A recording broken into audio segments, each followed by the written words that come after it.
Hello my dear student, स्वागत है आप सभी का आपके अपने यूट्यूब चैनल जितेंद्र सर 94 पर। तो मेरे प्यारे स्टूडेंट, आज मैं लेके आऊँ कक्षा 10 के बायोलॉजी का ऑब्जेक्टिव क्वेश्चन। और बायोलॉजी का पहला चैप्टर और दूसरा चैप्टर का ऑब्जेक्टिव करा चुका हूँ। आज मैं लेके आया हूँ तीसरा चैप्टर का ऑब्जेक्टिव क्वेश्चन, और उस तीसरा चैप्टर का नाम है जीव जनन कैसे करते हैं। तो जीव जनन कैसे करते हैं, तो इनसे जितने सारे ऑब्जेक्टिव बनेंगे, सारा ऑब्जेक्टिव आज मैं डिस्कशन करने वाला हूं और धमाल होने वाला है। ठीक है, इस वीडियो में तो बने रहिए मेरे साथ इस पूरे वीडियो में। अगर मेरे चैनल पे नए हैं तो कृपया करके मेरे चैनल को सब्सक्राइब कर लीजिएगा। तो बढ़ते हैं इन्हीं के साथ आगे। सबसे पहला सवाल देखते हैं क्या है कह रहा है। सबसे पहला सवाल ये है, पुष्पी पादपों में लैंगिक जनन होता है। पुष्पी पादपों में लैंगिक जनन होता है। ठीक है, किनके द्वारा? पत्तियों द्वारा या फूलों द्वारा, तना द्वारा, कोई नहीं। ठीक है, तो इनका जो सही आंसर होगा वो होगा फूलों द्वारा। क्या होगा? फूलों द्वारा। मतलब पुष्पी पादपों में जो लैंगिक जनन होता है वो किनके द्वारा होता है? फूलों द्वारा होता है। मतलब ऑप्शन नंबर बी क्या होगा? सही होगा।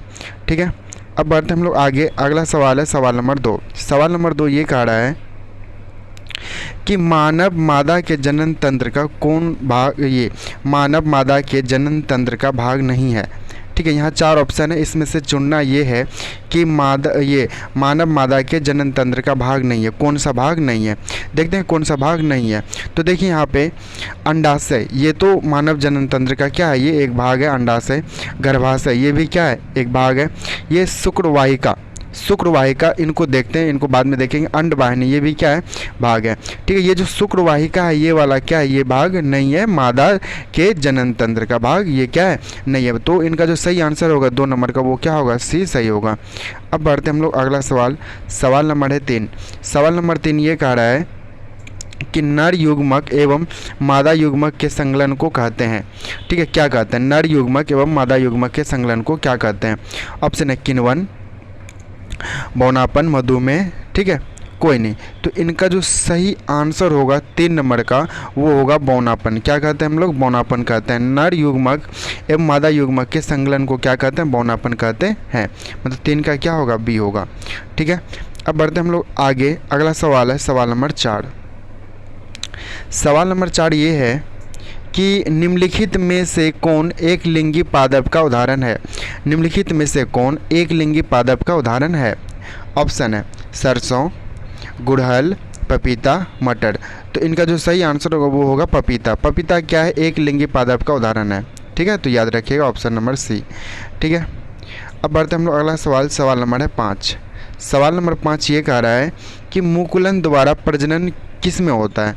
मुकुलन द्वारा प्रजनन किस में होता है? ऑप्शन है अमीबा में, यीस्ट में, मलेरिया में, या फिर पैरामेसियम में। तो इनका जो सही आंसर होगा वो होगा यीस्ट में। किस में होगा? तो यीस्ट में होगा। मुकुलन द्वारा किस में प्रजनन होता है? तो यीस्ट में होता है, याद रखिएगा। अगला सवाल देखते हैं। सवाल नंबर है 6। सवाल नंबर 6 ये कह रहा है कि फूलों में नर प्रजनन अंग होता है। फूलों में नर प्रजनन अंग होता है। तो इनका जो सही आंसर होगा, ठीक, इनका जो सबसे पहले देख लेता हूँ। ऑप्शन है पुंकेसर, अंडप, ठीक, वर्तिकाग्र, फिर वर्तिका है।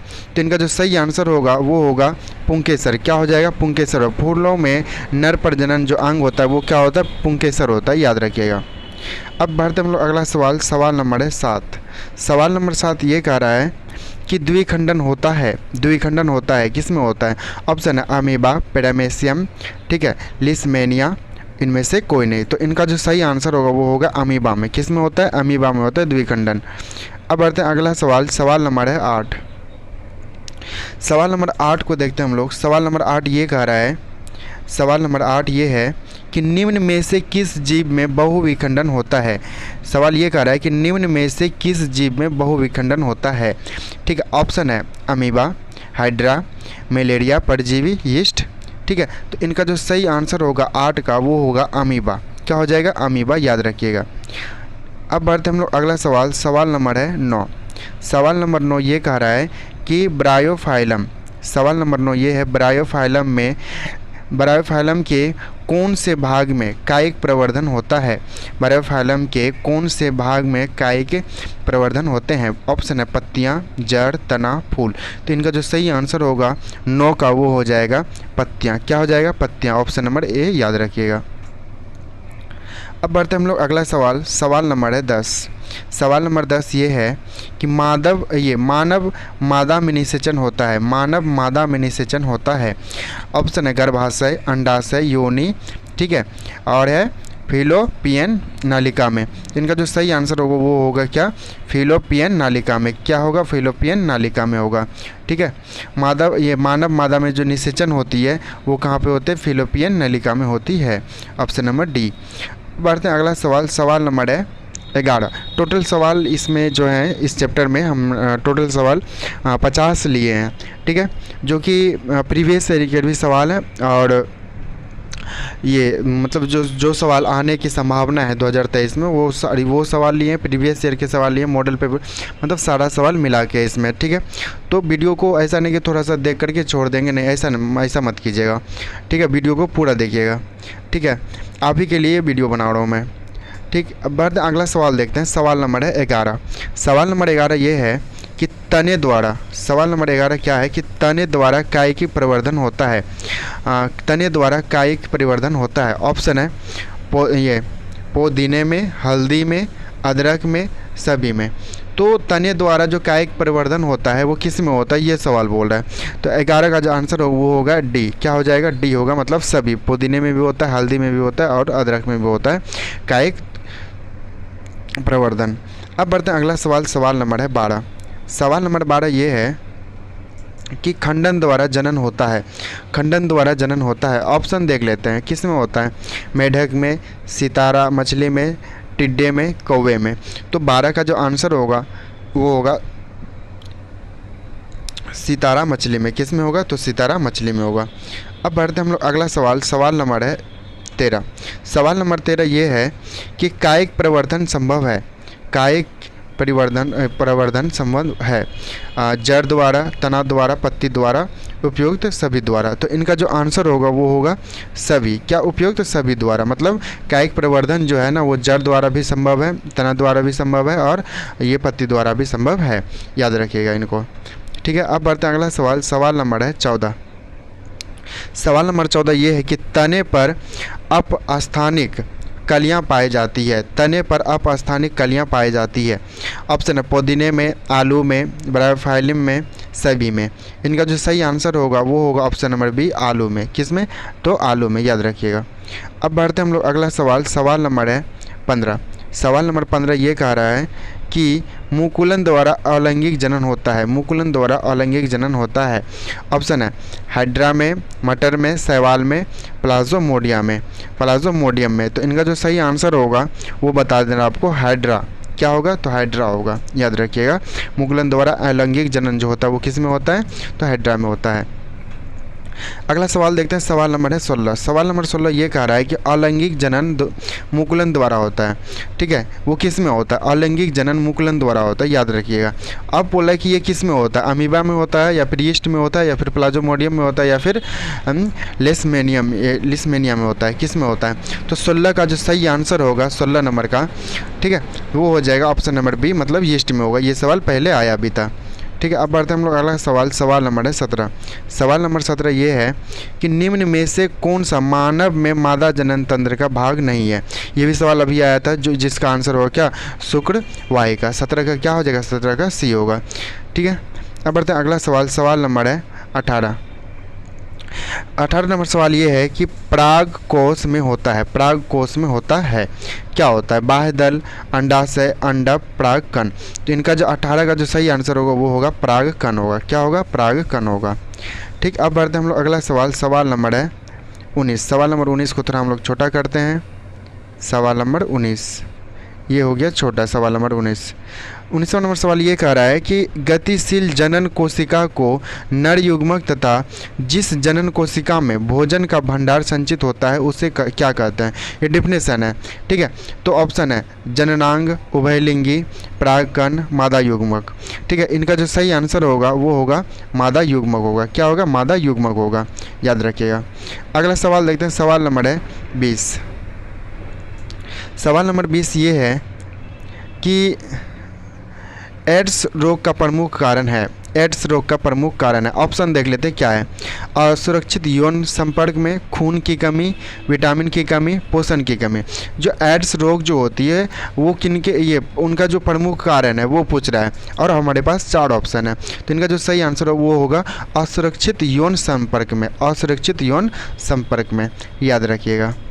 अगला सवाल देखते हैं हम लोग, सवाल नंबर है 21। सवाल नंबर 21 ये कह रहा है कि पंखुड़ियों का रंग अधिकतर कैसा होता है? पंखुड़ियों का रंग अधिकतर कैसा होता है? पीला होता है, हरा होता है, लाल होता है, सफ़ेद होता है। तो 21 का जो आंसर होगा वो हो जाएगा हरा होता है। कैसा होता है? पंखुड़ियों का रंग अधिकतर कैसा होता है? हरा होता है, याद रखिएगा। पंखुड़ियों का रंग अधिकतर होता है कैसा होता है? तो हरा होता है। अब देखते हैं अगला सवाल, सवाल नंबर है 22। सवाल नंबर 22 ये है कि फूल का कौन सा भाग फल में बदलता है? फूल का कौन सा भाग फल में बदलता है? ऑप्शन है पुंकेसर, स्त्री केसर, अंडाशय, बीज। तो इनका जो सही आंसर होगा वो होगा अंडाशय। क्या हो जाएगा? तो अंडाशय होगा। मतलब अंडाशय मतलब जो है ना वो अंडाशय फूल का वह भाग है जो क्या होता है? फल में बदलता है, याद रखिएगा। अब देखते हैं हम लोग अगला सवाल, सवाल नंबर है 23। सवाल नंबर 23 ये कह रहा है कि भ्रूण के जिस भाग से तना पत्तियां बनाती है उसे कहते हैं। भ्रूण के जिस भाग से तना पत्तियां बनाती है, ठीक, पत्तियां तना बनती है उसे कहते हैं, क्या कहते हैं? ठीक है, मूलांकुर कहते हैं, फिर ठीक, और ऑप्शन बी है परांकुर कहते हैं, प्रो तंत्र कहते हैं, इनमें से कोई नहीं। इनका जो सही आंसर होगा 23 का वो हो जाएगा परांकुर। क्या हो जाएगा? तो परांकुर हो जाएगा, याद रखिएगा। अगला सवाल देखते हैं, सवाल नंबर है 24। बहुत ही सिंपल टाइप की ये सारे सवाल हैं। एकल जीव में प्रजनन की विधि, एकल जीव में प्रजनन की विधि, ठीक है, खंडन, विखंडन, बीजाणु समांग, ये बीजाणु, ये समासंग, ये सभी। तो इनका जो 24 का जो आंसर होगा वो हो जाएगा ये सभी। मतलब एकल जीव में जो प्रजनन होती है वो खंडन द्वारा भी होता है, विखंडन द्वारा, और बीजाणु समासंग के द्वारा भी होता है। तो सभी हो जाएगा, याद रखिएगा। अब आते हैं अगला सवाल, सवाल नंबर है 25। सवाल नंबर 25 ये है कि लैंगिक जनन में आवश्यकता होती है, लैंगिक जनन में आवश्यकता होती है। तो लैंगिक जनन में आवश्यकता होती है, ऑप्शन पढ़ लेते हैं हम लोग। केवल नर जननांग का, केवल स्त्री जननांग का, नर एवं स्त्री जननांग दोनों, इनमें से कोई नहीं। तो 25 का जो आंसर होगा वो होगा नर एवं स्त्री जननांग दोनों हो जाएगा। ये लैंगिक जनन में आवश्यक होती है, क्या आवश्यक होती है? तो नर एवं स्त्री जननांग दोनों आवश्यक होती है। ठीक है, अगला सवाल बढ़ते हैं, सवाल नंबर 26। सवाल नंबर 26 ये है पुंकेसर, पुंकेसर पुष्प का कौन सा जननांग है? पुंकेसर जो है ना पुष्प का कौन सा जननांग है? ऑप्शन है नर, स्त्री, दोनों, इनमें से कोई नहीं। तो 26 का जो आंसर होगा वो हो जाएगा नर। क्या हो जाएगा? तो नर हो जाएगा। ठीक है, अब हम बढ़ते हैं अगला सवाल, सवाल नंबर है 27। सवाल नंबर 27 ये है पुरुषों में यौवनारंभ, ठीक है, यौवनारंभ के लक्षण हैं। ठीक है, पुरुषों में यौवनारंभ के लक्षण हैं। ठीक है, मतलब वो जो होता है ना मतलब क्या बोलें उसको, यौवन, ठीक है, का जो आरंभ होता है उसी को हम लोग बोलते हैं क्या? ये यहाँ पे लिखा हुआ है यौवनारंभ। ठीक है, तो वो लक्षण होता है। लक्षण देखते हैं हम लोग, पढ़ते हैं क्या क्या लिखा हुआ है। दाढ़ी एवं मूंछ का उगना, कंठ का फूलना, मांसपेशियों में उभर आना, ये सभी। तो इनका जो आंसर होगा वो होगा क्या? ये सभी होगा। ये क्या हो जाए? ये सभी होगा। दाढ़ी एवं मूंछ का आना, कंठ का फूलना, मांसपेशियों का उभर आना। ठीक है, अब बढ़ते हैं अगला सवाल, सवाल नंबर है 28। सवाल नंबर 28 ये है कि स्त्रियों में यौवनारंभ के लक्षण है। वो था पुरुष वाला, ये स्त्री वाला। स्त्री में स्तनों की वृद्धि, ठीक है, नितंबों का उभरना, ठीक है, रजोधर्म का प्रारंभ, ये सभी। तो इनका जो सही आंसर होगा 28 का वो हो जाएगा ये सभी। तो ये देखिएगा, स्तनों में वृद्धि, स्तनों की वृद्धि, ठीक है, और क्या लिखा हुआ है? नितंबों की उभरना और रजोधर्म की प्रारंभ। तो ये सारा क्या हो जाएगा? ये लक्षण है किसका? स्त्रियों के यौवनारंभ का। ठीक है, अगला सवाल बढ़ते हैं हम लोग। अगला सवाल है सवाल नंबर 29। सवाल नंबर 29 ये है कि मनुष्यों में नर जननांग निम्नलिखित में से कौन है? मनुष्यों में नर जननांग निम्नलिखित में से कौन है? ऑप्शन है विरेचन, शुक्रवाहिका, मूत्रमार्ग, ये सभी। तो 29 का जो आंसर होगा वो होगा ये सभी। क्या हो जाएगा? ये सभी होगा। अगला सवाल बढ़ते हैं। अगला सवाल, सवाल नंबर 30। सवाल नंबर 30 ये है कि शुक्राणुओं का मोचन कहाँ होता है? शुक्राणुओं का जो मोचन होता है वो कहाँ होता है? ऑप्शन अधिविरेचन, शुक्रवाहिका, विरेचन, और है शुक्राशय। तो इनका जो 30 का जो सही आंसर होगा वो होगा ऑप्शन नंबर बी, मतलब शुक्रवाहिका। क्या हो जाएगा? शुक्रवाहिका हो जाएगा। अब बढ़ते हैं अगला सवाल, सवाल नंबर है 31। फटाफट देख लेते हैं ये सारा सवाल। स्त्रियों में अंडाशय की संख्या कितनी होती है? स्त्रियों में अंडाशय की संख्या कितनी होती है? याद रखिएगा 1 2 3 4। तो इसका जो सही आंसर होगा 31 का वो हो जाएगा बी, मतलब 2 होता है। स्त्रियों में अंडाशय की संख्या कितना होता है? तो 2 होता है, याद रखिएगा। अगला सवाल बढ़ते हैं हम लोग आगे। अगला सवाल है सवाल नंबर 32। सवाल नंबर 32 ये है कि मनुष्य में निषेचन के फलस्वरूप बनता है। मनुष्य में निषेचन के फलस्वरूप बनता है, क्या बनता है? भ्रूण, बीजाणु, युग्मनज, इनमें से कोई नहीं। तो इनका जो सही आंसर होगा वो होगा युग्मनज। क्या होगा? युग्मनज होगा। अगला सवाल देखते हैं हम लोग, सवाल नंबर है 33। सवाल नंबर 33 ये है कि विरेचन में बने शुक्राणु संचित होते हैं। विरेचन में बने शुक्राणु संचित होते हैं, कहाँ पे संचित होता है? अंडाशय में, अधिविरेचन में, शुक्रवाहिका में, मूत्र मार्ग में। तो 33 का जो सही आंसर होगा वो होगा अधिविरेचन में। कहाँ पे संचित होते हैं शुक्राणु? तो अधिविरेचन में होते हैं। अगला सवाल देखते हैं हम लोग, फटाफट देखेंगे सारा सवाल को। इनको थोड़ा सा छोटा हो गया, देखते हैं। वैसा परिवर्तन जो जीवों को नियंत्रण से बाहर होते हैं, ठीक है, कहलाते हैं। ये डिफिनेशन है, वैसा परिवर्तन जो जीवों के नियंत्रण से बाहर होते हैं कहलाते हैं। ऑप्शन है टकराना, क्षमता, निकेत, परिवर्तन। तो इनका जो 34 का जो सही आंसर होगा वो होगा निकेत। क्या हो जाएगा? निकेत हो जाएगा, याद रखिएगा, डिफिनेशन है। 35वां नंबर सवाल है कि एक लिंगी पुष्प का उदाहरण है। एक लिंगी पुष्प का उदाहरण है। ऑप्शन है पपीता, सरसों, अड़हुल, इनमें से कोई नहीं। अभी हम तुरंत बताए थे ये सवाल 35 का, ये वाला मतलब 35 नंबर जो सवाल है ना, ये सवाल पहले हो चुका है। इनका आंसर हम बताए थे पपीता होगा। एक लिंगी का उदाहरण है उसका। ऑप्शन ये है, ये क्वेश्चन ये है कि मानव जनन अंग किस आयु में परिपक्व एवं क्रियाशील होता है? मानव जनन अंग किस आयु में परिपक्व एवं क्रियाशील होता है? ऑप्शन है 12, 18, 24, 30।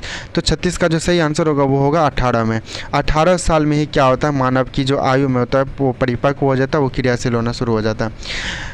अब देखते हैं 37वां नंबर सवाल। 37 नंबर सवाल ये है कि शुक्राणु का निर्माण होता है। फटाफट देखेंगे हम लोग, सारा सवाल को देखेंगे, ठीक, क्योंकि एग्जाम नज़दीक है, ठीक है। 37 नंबर सवाल ये है कि शुक्राणु का निर्माण होता है कहाँ पे? ऑप्शन विरेचन में, गर्भाशय में, अंडाशय में, इनमें से कोई नहीं। तो 37 का जो सही आंसर होगा वो होगा विरेचन में। कहाँ पे होगा? विरेचन में होगा, याद रखिएगा। अब देखते हैं हम लोग 38 नंबर सवाल। 38 नंबर सवाल ये है, टोटल 50 सवाल है, धैर्य बना रखिए। 38 नंबर सवाल ये है कि लिंग गुणसूत्र का पूर्ण जोड़ा पाया जाता है। लिंग गुणसूत्र का पूर्ण जोड़ा पाया जाता है। ऑप्शन है पुरुषों में, स्त्री में, पुरुषों एवं स्त्री दोनों में, किसी में नहीं। तो 38 का जो आंसर होगा वो होगा सिर्फ स्त्री में। लिंग गुण सूत्र का पूर्ण जोड़ा पाया जाता है, किस में पाया जाता है? तो स्त्री में पाया जाता है। 38 का बी। अब देखते हैं 39 नंबर सवाल। 39 नंबर सवाल ये है कि हाइड्रा में प्रजनन की विधि निम्नलिखित में से कौन है? हाइड्रा में प्रजनन की विधि निम्नलिखित में से कौन है? ऑप्शन है कायिक परिवर्धन, बीजाणु समासंग, मुकुलन, विखंडन। तो 39 का जो सही आंसर होगा वो होगा मुकुलन। क्या हो जाएगा? मुकुलन हो जाएगा। अब देखते हैं हम लोग, और 10 सवाल बचा हुआ है। 10 सवाल को फटाफट देख लेंगे। 40वां नंबर सवाल ये है कि पुष्प का कौन सा भाग परागकण बनाता है? पुष्प का कौन सा भाग परागकण बनाता है? ऑप्शन है बाह्य दल, पंखुड़ी, पुंकेसर, स्त्री केसर। तो 40 का जो सही आंसर होगा वो होगा ऑप्शन नंबर सी, पुंकेसर, ठीक है। अब बढ़ते हैं हम लोग 41वां नंबर सवाल। 41 नंबर सवाल बहुत बड़ा है, इनको क्या करते हैं हम लोग, थोड़ा छोटा करते हैं, मज़ा आ जाएगा। डीजे के साथ आगे बढ़ते हैं हम लोग। गन्ना, गुलाब एवं अंगूर के कृषि में किस जनन विधि का उपयोग किया जाता है? ठीक है, तो ऑप्शन देखिए, ऑप्शन है मुकुलन विधि, कायिक विधि, खंडन विधि और विखंडन विधि। तो डीजे जगतराज के साथ इनका जो सही आंसर होगा वो होगा कायिक विधि। क्या हो जाएगा? कायिक विधि हो जाएगा, ठीक है। अब देखते हैं हम लोग अगला सवाल, सवाल नंबर है 42। सवाल नंबर 42 ये है कि मादा जनन तंत्र में दोनों अंडवाहिका संयुक्त होकर एक लचीली थैलीनुमा संरचना का निर्माण करता है, जिसे कहते हैं, ये डिफिनेशन है। तो डीजे के साथ हम लोग को बताना है कि इस डिफिनेशन का क्या आंसर होगा, ठीक है। तो देखते हैं हम लोग 42 का ऑप्शन है ग्रीवा, ठीक है, योनि, गर्भाशय, इनमें से कोई नहीं। तो 42 का जो ऑप्शन होगा वो होगा ऑप्शन नंबर, क्या हो जाएगा? ऑप्शन नंबर सी, गर्भाशय हो जाएगा। इनको याद रखिएगा डीजे के साथ। अगला सवाल देखते हैं हम लोग। सवाल नंबर है 43। सवाल नंबर 43 ये है कि माँ के रुधिर से पोषण मिलता है। माँ के रुधिर से पोषण मिलता है किसको? भ्रूण को, गर्भाशय को, ग्रीवा को, शुक्राणु को। इनका जो 43 का जो सही आंसर होगा वो होगा ऑप्शन नंबर ए, भ्रूण को। किसको मिलता है? भ्रूण को। ठीक है, अब देखते हैं हम लोग अगला सवाल डीजे के साथ। सवाल नंबर है 44। मानव मादा में गर्भकाल का समय होता है। ऑप्शन 9 माह, 10 माह, 12 माह, 8 माह। तो इनका जो सही आंसर होगा वो ज़ाहिर सी बात है हम लोग सब कोई जानते हैं। ठीक है, 44 का जो आंसर हो वो होगा 9 माह। ठीक है, अगला सवाल है सवाल नंबर है 45। ये ऋतुस्राव या रजोधर्म का समय होता है। ऋतुस्राव, दो नाम है, ऋतुस्राव या रजोधर्म का समय होता है। ऑप्शन है 2 से 8 दिन में, 3 से 9 दिन, 4 से 10 दिन, 5 से 11 दिन। तो 45 का जो सही आंसर होगा वो होगा 2 से 8 दिन। 2 से 8 दिन। अब हम लोग अगला सवाल देखते हैं। सवाल नंबर है 46। निषेचन क्रिया के पश्चात युग्मनज में क्या बनता है? निषेचन क्रिया के पश्चात युग्मनज में क्या बनता है? बीज, भ्रूण, खून का थक्का, इनमें से कोई नहीं। 46 का जो आंसर हो वो होगा भ्रूण। क्या बनता है? तो भ्रूण बनता है, याद रखिएगा। अगला सवाल देखते हैं हम लोग। सवाल नंबर है 47। सवाल नंबर 47 ये है कि वह प्रक्रम जिसके द्वारा जीव अपने जैसे संतानों की उत्पत्ति करते हैं कहलाता है। क्या कहलाता है? जनन, ये डायाफ्राम, निषेचन, भ्रूण। तो इनका जो सही आंसर होगा 47 का वो हो जाएगा जनन। क्या हो जाएगा? जनन हो जाएगा। अगला सवाल देखते हैं हम लोग। सवाल नंबर 48 नंबर सवाल है, जनन कितने प्रकार से होते हैं? जनन कितने प्रकार से होते हैं? ऑप्शन है 2, 3, 4, 1। जनन कितने प्रकार से होते हैं? ऑप्शन है 2, 3, 4, 1। 48 का जो सही आंसर हो जाएगा वो हो जाएगा 2। ठीक है, याद रखिएगा। अब देखते हैं हम लोग सेकेंड लास्ट सवाल है। ठीक है, 49 नंबर सवाल ये है कि इनमें कौन अलैंगिक जनन की विधि है? इनमें कौन अलैंगिक जनन की विधि है? ऑप्शन है विखंडन, मुकुलन, विजानुजनन, इनमें से कोई नहीं। तो इनका जो सही आंसर होगा वो होगा इनमें से सभी होगा। ठीक है, याद रखिएगा। ठीक, लास्ट सवाल देखते हैं। लास्ट सवाल ये है कि किस प्रकार के जनन में जनक के शरीर से कलिका निकलती है? किस प्रकार के जनन में जनक मतलब पिता के शरीर से कलिका निकलती है? ऑप्शन है मुकुलन में, विखंडन में, अपखंडन में, ये है बीजाणु जनन में। तो 50 का जो आंसर हो वो होगा मुकुलन में। ठीक है, तो मेरे प्यारे स्टूडेंट आज के लिए बस इतना ही छोड़ें। यदि आपको मेरा वीडियो अच्छा लगा होगा, ठीक है, यदि आपको क्वेश्चन ठीक ठाक लगा होगा कि हाँ ये प्रीवियस ईयर के क्वेश्चन है और ये एग्ज़ाम में आने की संभावना है ये सारे सवाल को, तो आप ये अपने दोस्तों में भी शेयर करें और आप खुद भी देखें। ठीक है, तो धन्यवाद, मिलते हैं अगले वीडियो में।